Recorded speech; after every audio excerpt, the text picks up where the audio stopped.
Você está ouvindo o Só para Designers, um podcast que reúne estudantes da AMB em cursos correlatos ao design. Hoje nós vamos receber os estudantes do curso de Design de Moda, Iris, Naomi, Zay e Mariana, para discutirmos o episódio 1 do documentário Episódio sobre a Ruth Carter, que é designer de figurino.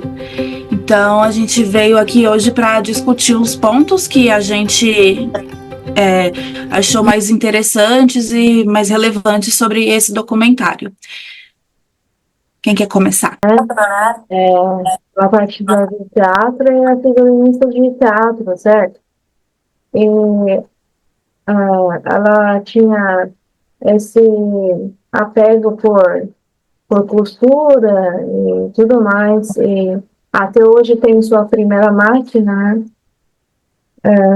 E depois ela foi notada pela Spike Lee, né? O diretor da Spike Lee. Era certo o nome dele? Spike Lee. É Spike Lee. Depois de conhecer a Spike, a carreira dela que ficou marcante, tipo, ela realmente entrou dentro desse mundo, tipo, mais alto. Ela migrou, né, do teatro para o cinema. Isso, ela foi para Hollywood, do teatro, e escalou a carreira dela depois dessa amizade com os pais. E vale a pena ressaltar também que ela caiu de paraquedas, né? Nesse meio. Se eu não me engano, ela na universidade ela se inscreveu lá para participar do teatro. E aí ela acabou não passando, ela foi convidada a trabalhar, né? A fazer os figurinos das peças. E foi aí que onde tudo começou, que desde então ela não parou mais, né?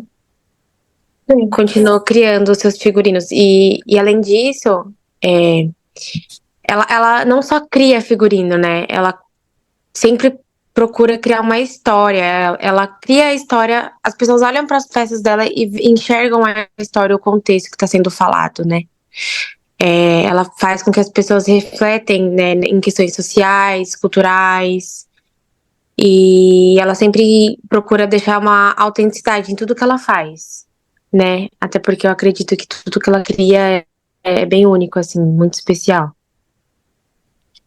Uma das coisas que eu achei mais interessante foi perceber, assim, com bastante profundidade, a diferença de você ser um designer de moda que cria peças comerciais, né?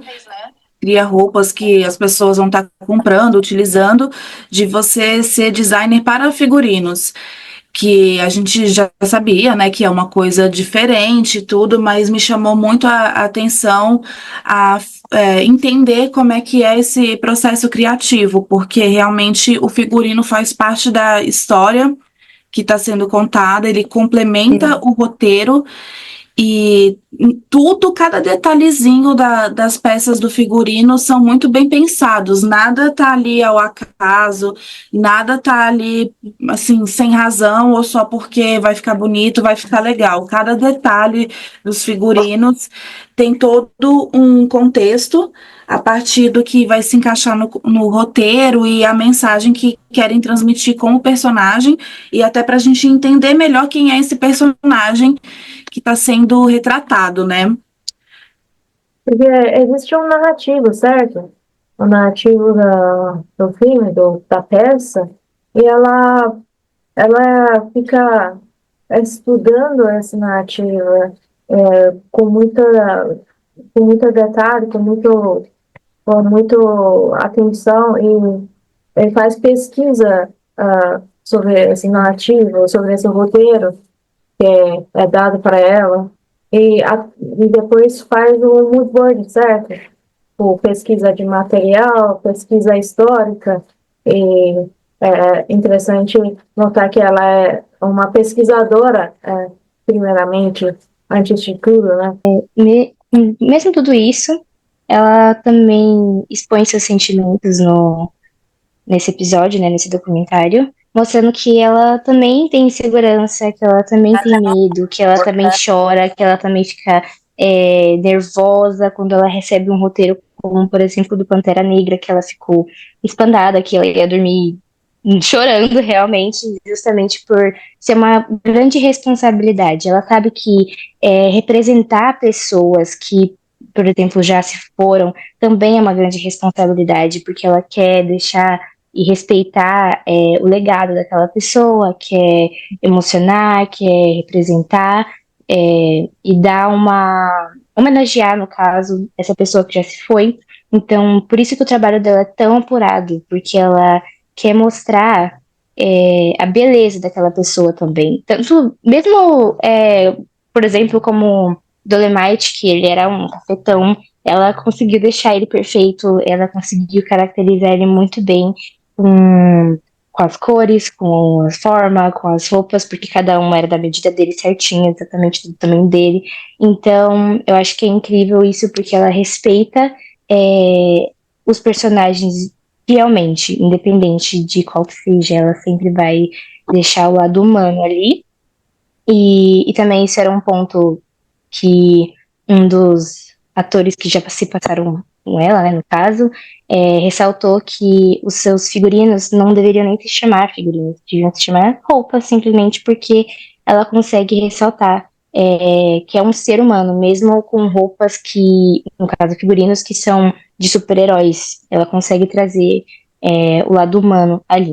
Eu gostaria de trazer também que, complementando isso que a Iris falou, a questão do peso dela, assim, ela já tinha feito vários filmes incríveis, que ela já era muito reconhecida sobre isso, como a gente já tinha conversado antes e chamou bastante atenção o filme Do the Right Thing, que ela fez nos anos 80, e foi um marco para a cultura pop, porque a partir daquele filme popularizou-se a moda do hip hop. Ela foi pesquisar o que já era utilizado, o que era vestido, né, usado pelas pessoas no Brooklyn e trouxe isso para o filme e acabou se popularizando o estilo hip hop de se vestir no mundo inteiro. Então, é um marco de cultura pop. E outros filmes grandes que ela já tinha feito e sido muito reconhecida e tudo mais, e a partir do Oscar dela em Pantera Negra, que foi justamente o filme que ela falou que ela sentiu um peso muito grande de ter que criar o figurino para todos os personagens e é uma coisa futurista, mas que ao mesmo tempo tem que representar bem as raízes africanas, que ela fala bastante sobre isso. E ela foi a primeira mulher negra a ganhar um Oscar de figurino, né? E a partir disso, o peso que ficou para os próximos trabalhos dela, porque passou-se a esperar que tudo que ela fizesse fosse grandioso, fosse um novo Oscar, né?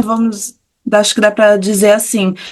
E isso traz um peso, uma responsabilidade muito grande, mas ao mesmo tempo ela nunca perde a identidade, a essência dela nos trabalhos que ela está fazendo. Esse fato de ela ter a descendência africana, né, ajuda ela bastante nesses processos, tipo, especialmente nesse processo de criar figurinos para a Pantera Negra, porque ela se inspira bastante, né, nas tribos africanos, ou para criar esse tribo, como que fala? Povos. Não, fixativo não, fiction. Que não existe esse tribo, Wakanda. Esse tribo não existe, mas ela precisa, tipo, criar esse tribo, né? Ela se inspira por tribos que já existem e também adiciona a própria essência, né? A própria inspiração, criatividade. É muito interessante. Vamos lembrar também do marido dela, né? Que também foi um marco na história dela, porque quando ele morreu, ela mesma disse que se sentiu livre, porque sabia que com ele, por ter participado na vida numa gangue, né? No caso, ela iria ter aquilo para sempre com ela, levado sempre com ela com ele vivo. E assim que ele morreu, ela meio que se libertou disso junto e pôde seguir a carreira dela livre, mais alavancada, sem esse peso. E também ele foi uma ajuda muito grande porque ela fez Baby Boy, com base nas informações que ele trouxe para ela de como era a vestimenta deles e como era a cultura, como que eles viviam e tudo mais, porque O não símbolo de basta status, só. né? Eu acho muito legal quando ela Uhum, fala que aquele sapato específico era um símbolo de status muito grande para o pessoal da gangue. Eu acho uhum. isso tão interessante. E ela dá pra perceber que não é só a vestimenta, né? Ela explica que é todo o conceito de vida da pessoa. Pode ser, sei lá, desde a água que ela tá tomando, desde o que ela vai fazer quando vai dormir, o que ela gosta na rua, a música que ela escuta. Então, tipo, tudo isso se reflete para ela fazer um figurino fiel, assim, da personalidade do personagem. E o gancho também da morte do esposo dela, que ela teve uma crise de fé muito grande, até escutar da Oprah que a arte é oração.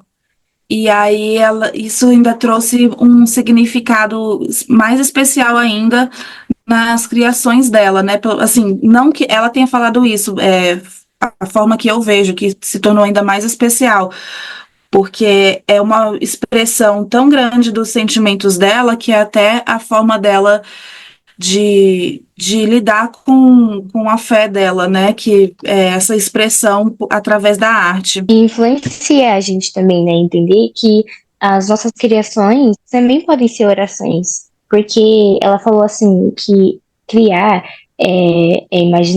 obras assim, no caso, é imaginativo, é criativo, são coisas assim. Então, se a gente estiver usando nossa criatividade, nossa imaginação, o nosso sentimento que está vindo dentro da gente, também é uma oração. A gente também pode passar isso para outras pessoas. Eu acho que a mensagem que ela pode deixar, assim, para os futuros designers, figurinistas, a galera do design, é que mesmo que, por mais que a gente passe por muitas coisas na vida, por mais que o medo tenta paralisar a gente simplesmente tem que ir e fazer acontecer, independente do que a gente estiver passando, sabe? Às vezes, muitas das vezes, o medo nos paralisa, essa questão da nossa criatividade, até mesmo desse dom que a gente tem. E ela tenta expressar isso, a gente vê isso nela, né? Que por grandes responsabilidades que ela tenha passado, por esse luto que ela passou, ela não parou, sabe? Ela seguiu e ela conquistou o Oscar. Ela foi a primeira mulher negra a conquistar o Oscar. Então, assim, ela consegue passar esse, como posso dizer, não é legado. Ela deixa essa marca, assim, pra todos nós, assim. Pelo menos é isso que eu absorvi, né? No momento que eu passo de vida também. O que eu assisti esse episódio me marcou muito. Eu Para acho mim que foi também é um muito uma símbolo, né? mensagem de aprender a ter autoconfiança e acreditar no que você faz. E quando a gente coloca a nossa alma na nossa criação, é, tudo se torna maravilhoso, porque ela fala em determinado momento no documentário que ela não acredita nas coisas que estão no inconsciente dela. Então, por isso também que ela acaba fazendo. Óbvio que ela precisaria, para fazer, por exemplo, um trabalho de época, tem que fazer uma pesquisa e tudo mais. Sim. Só que me chamou muita atenção ela falar do quanto ela se aprofunda nas pesquisas dela, porque ela não confia no que já está lá dentro da cabeça dela para poder montar aquele figurino, que só depois de muita pesquisa e de que ela consegue, e quando ela monta o mood board para poder apresentar, é que ela passa a confiar mais naquilo que ela está fazendo. E para mim fica essa mensagem assim da gente ter autoconfiança, da gente confiar naquilo que a gente está fazendo, porque ela é uma pessoa assim incrível, já tem toda uma carreira, é, um reconhecimento profissional e tudo mais, e ainda ter essa insegurança. Então, ela passou muito para mim essa mensagem de você está inseguro, mas vai lá e faz, porque vão sair coisas incríveis. Então, isso é uma coisa que eu quero também, como a Naomi falou, que tem uma coisa que ela trouxe para a vida dela, uma coisa que eu pretendo trazer para minha também como inspiração na Ruth Carter, que é essa coisa de confiar no que está fazendo, de confiar mesmo desconfiando, sabe? Sim, se eu não me engano, até ela falou isso, não sei. Mas acho que é isso mesmo. Ela chegou a falar isso no documentário. Acho que as minhas percepções foram essas. E vale a pena mencionar outra grande conquista dela, que foi a exposição dela, né? Ah, tem todas, são todas, né? Todos os figurinos. Ela um caso de que ela está sendo celebrada em vida, né? Que geralmente os artistas só são lembrados e celebrados depois que morrem, mas aquele foi um momento em que ela está sendo celebrada em vida, com a exposição que foi feita com todos os figurinos que ela criou até hoje para o cinema. A gente coloca o nome aqui do documentário, né? Para quem tiver interesse em assistir, para tirar suas próprias conclusões, que vale muito a pena. Para nós, como designers ou futuros designers, é uma história que inspira e ensina bastante, né?